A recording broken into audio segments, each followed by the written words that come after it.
The president may be well enough now to come back. He may have turned the corner on the virus. Time will tell.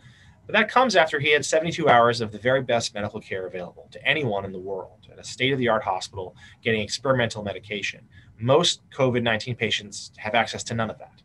And I think that it shows a disconnect perhaps between his experience and those around the nation. And again, may fuel into this idea that the president is downplaying the threat of this virus. We should note the president's tweet in which he announced that he'd be leaving Walter Reed, where he suggested, and I'm paraphrasing here, that you can't live in fear of the virus, that it can be beaten, that people shouldn't change their lives because of it.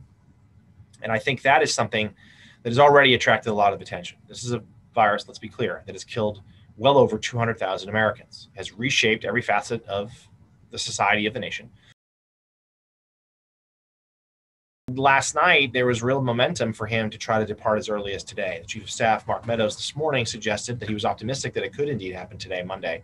And now we have confirmation that it will. And it comes on the heels of a news conference with White House doctors, including his personal physician, who suggested the president has been in much better condition in the last 72 hours or so, that his symptoms had lessened. His fever had disappeared. They suggested that he was no longer on any sort of medication that could reduce his fever, although the steroid that he is taking does indeed do that. The doctor was cagey about a few things, including when his last negative test was. The White House has steadfastly refused to provide that information. The doctor also would not reveal the results of the president's lung scans, citing privacy concerns, even though he did detail some rather personal information about his vitals.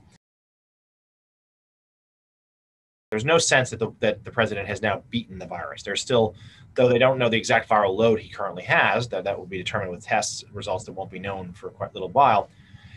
He still indeed does have coronavirus. He is still COVID-19 positive. He will not be confined to the White House residence. The doctor said that if he fell out for it, he could go to the Oval Office.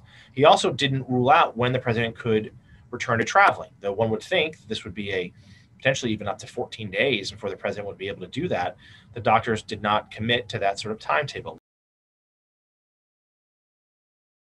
It remains to be seen. I think it's fairly questioned whether he has been able to really grasp what the virus means, or at the very least, seems unwilling to project it, seems unwilling to admit it, and seems to be sticking to the same tone that he has throughout the pandemic, downplaying its severity, suggesting that the nation will soon turn the corner, defeat the virus, and framing the response to it as a central issue to this campaign. A campaign, it should be noted, that only has a month to go, and polls can show consistently that the president is trailing his Democratic challenger, Joe Biden, nationally and in the battleground states. This is going to be a real test to see how long he does stay off the road. There's no question, for those of us who've covered the president for so long, that he will agitate sooner than later to get back out there.